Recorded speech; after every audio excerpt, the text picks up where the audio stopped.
Dismissal of Houston's Methodist Hospital employees' lawsuit may be an indicator of vaccine acceptance and long-term healthcare implications. A judge has dismissed the lawsuit from Houston Methodist employees upset about being required to get a COVID vaccine to keep their jobs. The judge says the hospital's decision does not count as wrongful termination, according to Texas law. You can read the judge's full reasoning for dismissing the lawsuit on our website, khou.com. The employees are expected to appeal and want this to go all the way to the Supreme Court. Joining us to discuss this is NNV Weekly contributor, Dr. Akili Muhammad. Greetings, sir. Greetings, ma'am. How are you? Good, good. And what are your thoughts on the results of the Methodist suit against mandatory vaccination? You know, I think some of the statements that this judge made, I think, kind of really pinpointed my ideology on this, and that is, he used a word. It was I'm actually can't remember the word, but he really said it was basically unfounded for them to use any kind of connection to the Germans and what they did to the Jews. Of course, that was part of their argument, is that they felt that they were being experimented on. And it was a threat against the Nuremberg Code, which came out of that Nazi Germany reality of what they did to the Jews. And as I have mentioned many times before, that the Nuremberg Code has never protected Black, Brown, Indigenous people. And so I am kind of a little curious about continuing to watch what's happening, because it seems as if there's being a serious divide in this country. And I don't mean like the divide that's already been against, the darker skinned people against white people, but I'm talking about a divide within the white population, because some of the terminology that was used in this judge's response seemed to have a little energy in it that was a little beyond just dealing with the law aspects of it. And specific to the actual case, these people are willing to take it all the way to Supreme Court because they really believe they have something firm to stand on. And I think that the whole aspect of this ruling, if we're really paying attention, is pretty significant, because the EUA, the emergency use authorization that the FDA gave to these vaccine companies in order to give this to the public, stated that the persons that were going to get the vaccine had to be told that it was experimental, that it hadn't gone through the full set of testing that has happened in the past, and that people had the right to turn it down.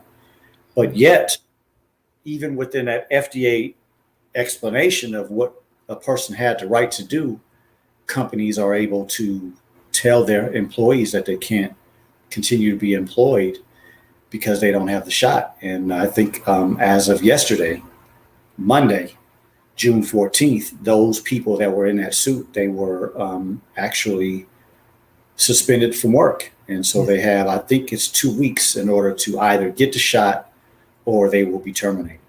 Right. Now, are other states involved, do you think, or at least watching to see how this plays out? Well, my understanding is, as of right now, there is a case in Indiana that is pretty much the same reality. There were a group of people that came together and filed a lawsuit because they didn't want to take the vaccine to keep their jobs in the healthcare field. And I believe there's something like that going on in New Mexico, a couple other states. I can't remember them right off the top of my head right now, but there are quite a few states. And the interesting thing is that in that response from the judge, and I shouldn't say the response from the judge, but in some of the articles that were talking about the response from the judge, there were many people at Methodist who had the religious or personal exemption, because Texas still allows those. So that's another complicating factor, is that there are people that protected their job not by joining this suit and not by standing up and saying they weren't going to take it, but by getting a religious exemption. What does this indicate as it relates to vaccine acceptance, country and state, or I'm sorry, worldwide? Yes, I think, primarily, I think it's going to be a an aspect of unrest amongst healthcare workers, because I am for sure talking to my colleagues that there were many people across this country that work in the healthcare field that are not comfortable taking the vaccine, especially since the last probably month, when they're starting to see the number of people that are coming into the hospital with problems because of the vaccine. And then they're watching the numbers in their own facilities increase as far as the number of people that have had problems with the vaccine outnumbering the people that are coming in the hospital because of the actual infection. That's got to be a serious, serious concern for many of these healthcare workers. And they were watching Methodist and the situation that was going on in Houston very closely. And I think it's going to cause some people that are against mandatory vaccine, they're going to dig in. And it's also going to probably intimidate some people and cause some people to give in to the vaccine. And so I don't think this did anything but is going to cause those who really have a serious reason to stand up. It's probably going to fuel them even more. Now, with you mentioned the EUA's regulations, those who have a religious exemption, with this judge making his ruling, does that not go against the regulations? Well, I don't think it goes against religious exemption, because I don't think that's what these people were standing on. I think they were trying to argue that there was no typical trial phase like there are in typical vaccines. Number two, they considered it experimentation, and they explained the fact that emergency use authorization has these allowances that people don't have to be forced to take it. And so they felt that they had the ability to stand on that. And that's different from the religious and the personal exemptions, because these are state mandated realities that have been, in the policies for many, many, many years, many years before the COVID vaccine was introduced to the public. So their mandates as far as religious and personal exemptions predates any type of pandemic. So, states haven't changed those laws. Oh, perfect. Okay. What would you say are the long and the short-term healthcare implications of a ruling such as this one? Yeah, short term, I am concerned, as I've said, on this show previously, that this pandemic is not over. There are many people that are talking about a potential serious summer because of the increase of large gatherings and the relaxation of a lot of these mandates that states were making. And so that's my first concern. And then secondly, it would be that if this institutes just a nationwide revolution in the actual healthcare system, we're talking about serious implications if 40, just on the smaller amount of the percentage, let's just say 40% of healthcare workers decide to walk away from the healthcare field or just decide to strike.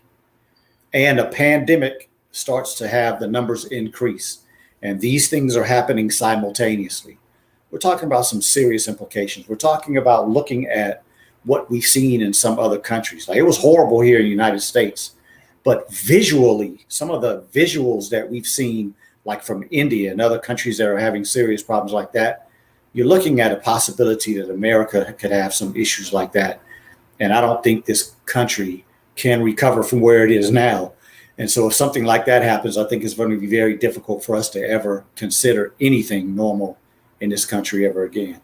Right. And very quickly, Dr. Akili, there still has been some talks of a booster shot. There have also been some issues raised about the current number of shots, but specifically the second shot. What would you say your thoughts are on what may be coming for the fall season, when we normally see things such as the flu and other viruses hit the country? Right. That brings up many, many questions, right? Because we are literally, from the perspective of the general public, we're really just in about the fourth, going into approximately the fifth month of vaccines. And we're already starting to talk about whether or not you need a booster shot. But yet the vaccine adverse event reporting system, the VAER system, is continually having the numbers go up. And so the number of people that are having a problem with this vaccine are continuing to manifest itself. And yet we have public propaganda. I will not call it news. I will not recall it actual facts because it's not that, but public propaganda is saying that the vaccine is responsible for the fact that the numbers are low in the United States, that the vaccine is the reason why people can go back and start communing in large numbers like they are, that the vaccine is responsible for bringing some people back to this normalcy that they believe is occurring right now. That is a dichotomy that is based in no scientific actual facts, because there hasn't been any proof yet that this vaccine will stop the contagiousness from a person giving or receiving it of this COVID vaccine. And so there are a lot of people that have confidence in an idea that hasn't been proven. And so when you have that type of reality in a society where 170, I think it's approximately 174 million people have been vaccinated, meaning that there's another half of this country that's not vaccinated, we're looking at some serious issues that are going to come as far as people being able to trust, as far as people being able to come to a true conclusion. And then those who have confidence and who have made a decision, oh, everything is better because of the vaccine. When the truth comes out and you find out that that's not true, there's going to be some pretty serious vitriol of people in this country towards their government. That's correct. Right. All right, Dr. Akili, the Ultimate Wellness Group, will you be meeting today? And if so, what are you discussing? Well, actually, we'll be discussing exactly those questions that you asked me today. It's amazing. And in addition, we'll be talking about the ImmunoBoost supplement that we believe will actually help protect people going into what potentially could be a pretty horrific summer and winter months towards the end of this year. So tune into the Ultimate Wellness Group on the Ultimate Wellness Group, or the Ultimate Wellness Group, THEE, on Facebook. We'll have a wonderful discussion. We'd love to have you. Thank you. Thank you. Thank you, Dr. Akili, for your insight. Thank you. Thanks. Let's pause for announcements from our sponsors. When we return, Thomas X will address the continuing issue of excessive force used by police. We'll be right back. Be a part of the force that powers truth in journalism. Go to nnvnews.com/donate.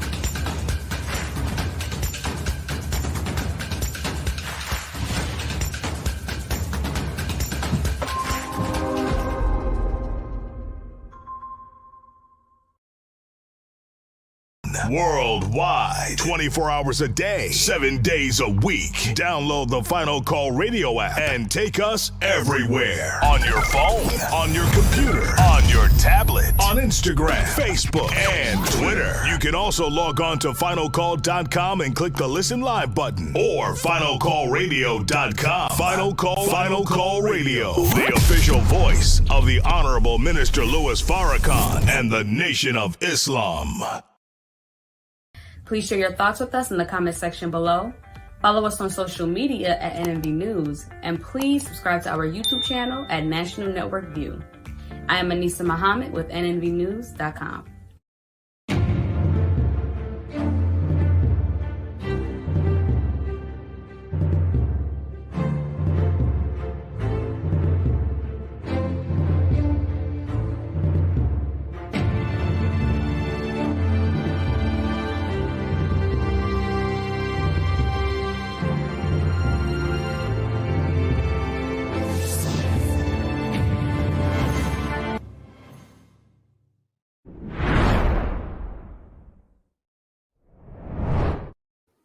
As American policing continues to rage out of control with excessive force, The question is, are Black people living in a police state within America?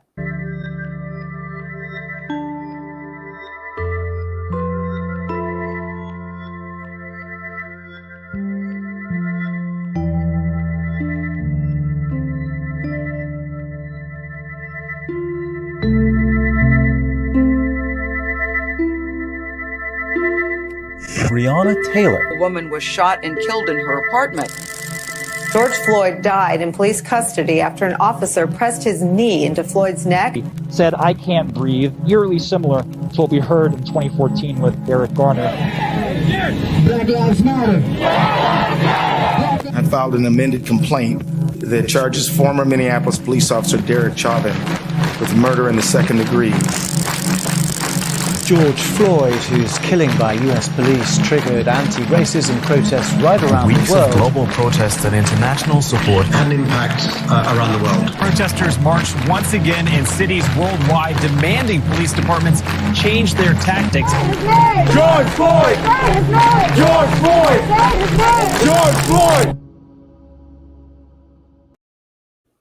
Joining us with more on this is NNV contributor Thomas X. Greetings, sir. Greetings. How are you, my sister? Good. Thank you, sir. Yes, ma'am.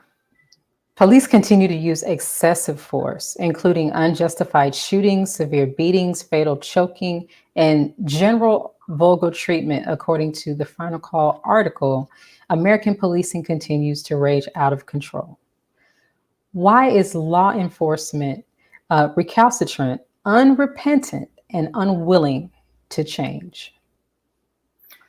Well, that's an excellent question, but it's a question that's been asked year after year after year. And we can, with a consensus, agree that it continues because there are no consequences. Because those who are in position to bring about consequences are a part of the same system that gives the officers confidence to police, specifically the Black and brown communities in which they police those communities. And so I was just thinking, Sister Rosalind, in the Final Call newspaper, which the Honorable Minister Louis Farrakhan began to redistribute over 40 years ago, in the Muslim wants, it says that we want an immediate end to police brutality and mob attacks for the so-called Negro throughout America. That's over 40 years ago. So it appears that we can be looking for a solution that is just not on the minds of those within government. And so the Most Honorable Elijah Muhammad in the back page of the Final Call also stated that the best and only solution to this problem and all of the problems that are between the original people and Caucasians or those who have the Caucasian mentality is separation. He said that separation is the greatest and only solution. So it appears that looking for justice or looking for a change with a systematic issue is just not in the near future, not about to happen in the near future. Now, are police methods of containment and control of the Black community systemic racism in action? Emphatically, yes. Okay. I almost said the H word, Sister Rosa. But emphatically, yes. We can see that when the police are policing our community, it isn't as if the interaction is police to civilian. Civilian being a person who you want to keep out of harm's way and away from the activity of what would be a soldier's activity. However, whenever our communities are being policed, the police approach our people as if we are automatic threats. And so when they have the mentality of a threat being in front of them or policing a community of the threat, then there's automatic friction whenever there's a confrontation that happens. There's no de-escalation tactics. There's no conversations, civilized conversations. But it's automatically, it appears that the police automatically go to the extreme when de-escalating any issue. It can be minor or medium issue. And oftentimes the minor issues become major issues, not on the fault of the individual who the police may have approached, but oftentimes the police are the ones who turn minor issues into major issues because of the lack of people skills that are being taught within the academies, I would say. Okay. Anthony Brown Jr., 42, shot in his car. Lyman Moses, 30, shot after resting in his car. Adolph Grimes III, 22, was sitting in his car when 80 shots were fired into it. Lucretia Murray, 36, shot 6 times by an off-duty police officer who failed to identify himself, and so many more incidents that just are too many to mention. Yes, ma'am. With so much excessive force, as you just described, are Black people living in a police state within America? That's a great question.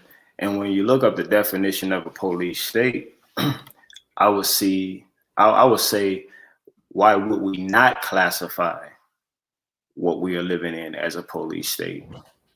Because not only are we put in situations where our lives can be taken out in the community, but even in our own homes. So when we look at what went on with our sister Breonna Taylor, our sister was in her home. When we look at, and you just named some people, but we can go on with a Mike Brown Jr. We can go on to a Freddie Gray. There's a brother that back in the day here in Indianapolis, his name is Michael Taylor, was murdered and handcuffed in the back of a police vehicle. So this is not anything new. And when you look at these type of incidents happening, we have no other reason to believe that we're living in a police state. You know, so however, the most honorable Elijah Muhammad stated in Message to the Black Man, the Honorable Minister Louis Farrakhan has stated in many of his lectures, and it's a universal truth, that with our unity is more powerful than a nuclear or atomic bomb. So even with living in a police state, it is the unity or the unified efforts of our community that will begin to change some of the conditions that we see, because the Honorable Minister Louis Farrakhan also said, and I think I stated it last time we were on or conversing, that as long as we can be killed, but yet officers can go home to their families or eat nice meals, it will continue to happen. But whenever unity becomes present within our community, then, you know, the fear of consequences will come into the mind of those who are brutalizing brothers and sisters within our community. Right. And they'll think twice before these actions that we just named continue to occur. Yeah, in my humble opinion. In your yes, sir.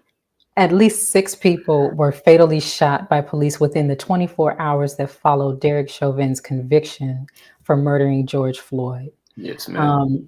As the scheduled sentencing for the murder of George Floyd occurs later this month, do you think there's a likelihood that there will be an increase in police misconduct and brutality? Well, I have a question. How could it increase? It just has to be all-out war for it to increase. But yet, yes, man, I would say it's a great possibility that it will happen, But yet, if we know that there's a chance that it would happen, instead of being reactive, we have to be proactive with what we just discussed, the unity. Because if a officer is to come within our community, you know, let's say you and I live in a community and an officer know that I'm willing to do everything and anything possible to make sure you, your husband, and your children are safe and that things are handled in the proper manner, then the introduction to the community begins to be more strategic. There's more logic being used in the approach. But as long as we're disunified as a community, then this is going to continue to be an issue that we're speaking about, in my humble opinion. In your humble opinion. I do have a question for you. We were talking about excessive force, of course, shooting, but there are other methods that police use that are excessive force. In regard to the National Police Reform Bill, why has that bill, which is a bill that would ban chokeholds, put prohibitions on no-knock police raids, and the creation of a national registry for officers with misconduct, why has that failed to pass the Senate? Well, because it's a system, Sister Rosalind, it's a system. And to alleviate everything that gives, it's almost as if their power will be stripped away, right? Because if the officers are unable to deal with logic, inference, deduction, and make proper decisions, the aggressiveness is the power. So to take away those aggressive measures is a sense of power being withdrawn from the officers at hand. However, I was thinking about the other aggressive measures that are unspoken of, right? I work inside of the educational system.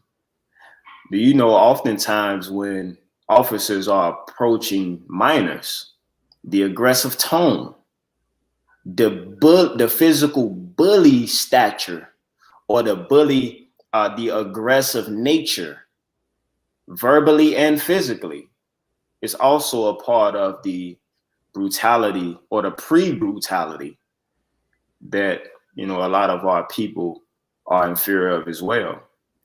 So yes, we know about the brutality that comes by way of the weapon, but yet the brutality, the psychological brutality that the police, that officers are entering our community with, specifically as it relates to our youth, that's a major issue as well. Yes, sir. Brother Thomas, as always, thank you for your insight on this issue. And we could talk about this all day. Thank you so much, my sister. All right. Yes, sir. We look forward to having you again. Thank you. Let's pause for announcements from our sponsors. Afterward, we will be back to interview violinist Amirah Hashimah Muhammad. We'll be right back. Be a part of the force that powers truth in journalism. Your support helps to combat false media. Cash App, NNV News. Asiatic Minds, online education, helping our children to discover their God-given skills, gifts, talents, and passion that will allow them to see their greatness as well as the greatness of our people. And upon discovering that greatness, infusing them with the desire to use it for the betterment of themselves, their families, our people, and the world. Classes begin September 1st. To enroll, visit AsiaticMinds.com. This is Sister Sajda Muhammad. We are proud to announce that the Sajda House commemorative Elijah coins are finally here. This priceless heirloom, made from recycled copper from the messenger's home, is now available at sajdahouse.com. Greetings from National Network View. This week's Final Call cover story headline is dedicated to a good man and his good works. Longtime Chicago pastor and activist Father Michael Flager has worked tirelessly on behalf of poor and disenfranchised residents for decades in the face of opposition and trials. He continues to fearlessly fight and press ahead for the most vulnerable communities. This FCN volume number 37 edition middle page article is a message by the Honorable Minister Louis Farrakhan entitled, "We Must Depend on Allah and Ourselves." To read more, subscribe to finalcalldigital.com and tune in to the all-new Final Call Radio. This is the nnvnews.com Final Call cover report. Please make sure you leave your comments and questions in the comment section below. Follow us on Facebook, National Network View, and make sure to check us out on Twitter as well, National Network View. This is Sergio Gutierrez with National Network View, signing off.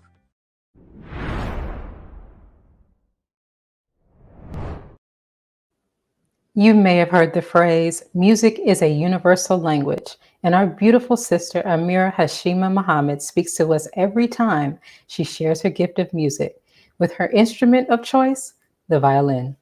My name is Sister Amirah Muhammad. I'm 20 years old. I am an MGT Vanguard. I'm a violinist, and I'm a student of music and the performing arts and culture. There's like this challenge that's been going around with violinists. It's called the 100 Days of Practice. And basically what these violinists do is they post a video of themselves practicing every day for the next 100 days.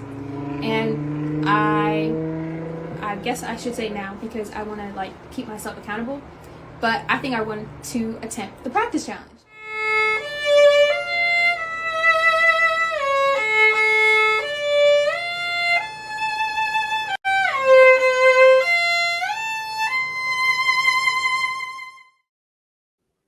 Joining us is Sister Amirah Muhammad. Greetings, sister. Greetings, sis. Hey. Now, how old were you when you first were introduced to or picked up the violin?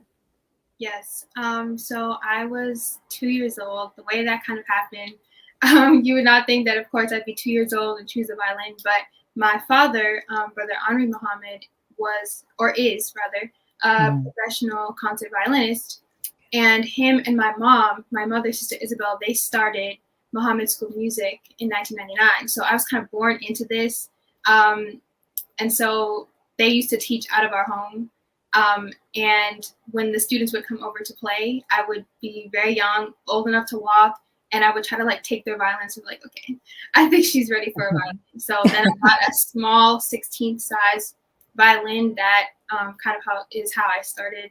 And then from there, I just stuck with it. Okay. Now, was the violin your first instrument? Is it your only instrument? It's my first instrument. Later, I began to pick up the piano as well. So I do it mostly for like music theory and learning the music and things, and for ear training. But for violin, that's my main instrument, my main focus.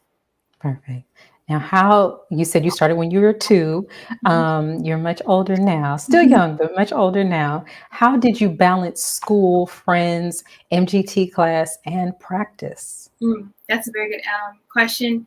I'm still learning. That's something that has also been kind of a challenge, considering that we're inside and it's a pandemic and our instructions are to shelter in place. So much has come on that is something that we have to strive to for myself. Time management, but I think it was just trying to be disciplined, which takes the violin, or what the violin teaches me is discipline, because it very much could become, okay, well, everything else got taken care of, but the violin, you have to practice it each day to be able to excel. And so I guess it was kind of a thing that it was my desire to improve and learn these pieces. So in order to do so, you have to be disciplined, you have to stick to your schedule and be able to manage everything. It's still like a learning thing for me, is learning how to be disciplined with it. But yeah. Oh, that makes perfect sense. Yes. What are your goals in regard to playing this instrument? That's another great question. It's constantly evolving when it comes to my goals. I tend to be someone that does not limit myself when it comes to the kinds of things that I see myself doing. So I intend to later this year take my my training to the next level. So now I will be starting a degree program. I'll be starting in a music conservatory soon, and so that my intent with that is to, of course, learn repertoire and really build the skill when it comes to classical, because it's not something that you see very many young Black musicians and artists attempting classical because of the difficulty level.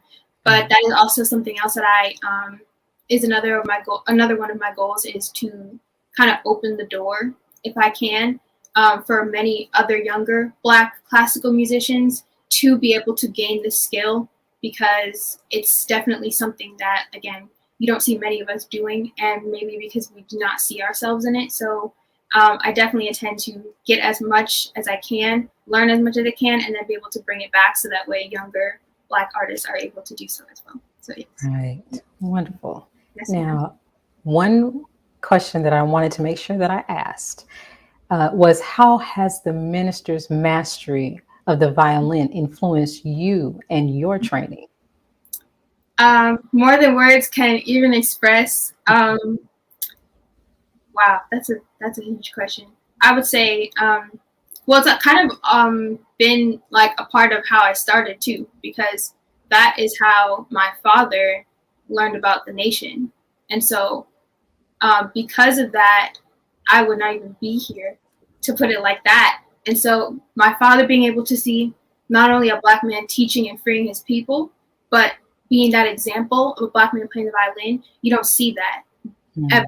And so for my father to be inspired by that, then learn about the teachings, then join the nation, then my family, I was born, we started the music school. It's something that's like right there in things that I love, is music, Islam, my teachings. The minister has done that for me, and I would not even be playing the violin today if it were not for his example.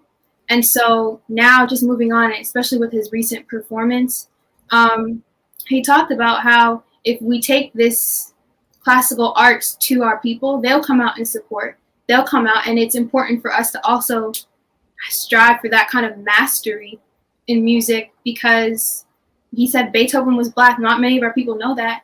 And so if we were to take it, acknowledge that, and then strive for mastering that art, we really can achieve it. And so that's what the minister has done, like more and more and more, that I can talk about this all day. Just in a kind of, to sum it all up, is just like knowledge of self through music is what he has done, especially through his recent Beethoven Violin Concerto performance. I know that was something super, super important and inspiring to me recently. So yes, ma'am. I did see a piece of that. Yes, ma'am. How long? Now, I stumbled upon some information and a video. So my question to you now is, how long did it take for you and your brother to learn the piece by the Honorable Minister Louis Farrakhan entitled "A White Man's Heaven is a Black Man's Hell"? Yes. So that has always been like one of my favorite tracks. Just to listen to. I'll put it on like as often as I can. And so one day, that actually was not planned. It was just like a random kind of thing. We're like, okay, we have some time. We got everything done. Let's go on a live practice. And somebody was in the comments like, you all should learn this song. So we're like, that's a good idea, because we've always listened to it but never attempted actually playing it by ear, because there's no sheet music. Like here, I have my sheet music. There's no sheet music for that piece because it is the Honorable Mr. Farrakhan's composition. And so in order for me to be able to play it, and for both of us to be able to play it, we had to listen to it. So we turned it on my laptop. We were still on live. And we're like, okay, let's try to figure out these notes. It's kind of like ear training. Well, not kind of. It is ear training. It is. And so we kind of took the time and we tried to figure it out. And so I kind of cut pieces of that live Instagram live that we did and put it together. And so it has clips of us like playing it fully through. So it was really a quick thing. We definitely have to pick it back up and practice it to be able to like play it fully through, but just points in it. It's just taking from everything that we've learned pieces prior, because it's all the same 7 notes in different orders when it comes to those kinds of pieces. And so that was really exciting for us to try to ear train and learn a piece that we grew up listening to. So yes, ma'am. All right. Now, do you have your instrument nearby by chance? Yes, I do. Okay. Do you mind playing for maybe about 30 seconds, maybe about a minute, very quickly, just a small piece of whatever piece of music that you'd like or enjoy these days? Yes, ma'am. Well, actually, I will play. I hope this isn't taking out of view. I'll play just the opening of the Mendelssohn Violin Concerto, because that is the concerto that I'm working on. It's in progress, so please forgive me for any errors or mistakes that I may make. But this is kind of what I am working on at the moment. So, okay.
That was wonderful. And you started out by saying, forgive you for any mistakes. I promise if it were me to pick up that instrument, it would definitely not sound as beautiful as that just did.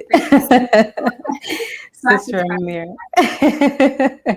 Thank you for joining us, Sister Amirah, and sharing your gift with us. I'll continue to look at your page and watch for more from you.